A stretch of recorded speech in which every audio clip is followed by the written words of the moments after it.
Hey, what's happening, folks? Tomcat 71 back here at you. Well, back on the 71, we're installing an extended range 23-gallon fuel tank.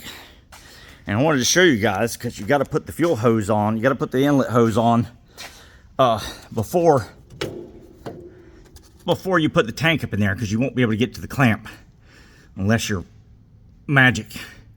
But a tip on feeding this hose through is to get a piece of cardboard, because the hose will get caught up on these bed ribs, and it'll keep you from being able to push the hose on through. So get your little piece of cardboard and put it between the bed and the hose, and that'll let it slide right on through. And then because you got this lip here too, never mind that rust. That little guy, I wouldn't worry about that little guy. Or any of, anyway. So, not my truck, bro. Not my truck. So don't flame me.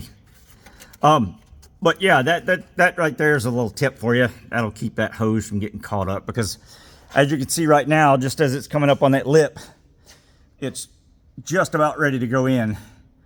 Ooh, focus, you fuck. This goddamn camera. I hate this fucking phone. Anyway, so that's your tip for the day. You guys take it easy.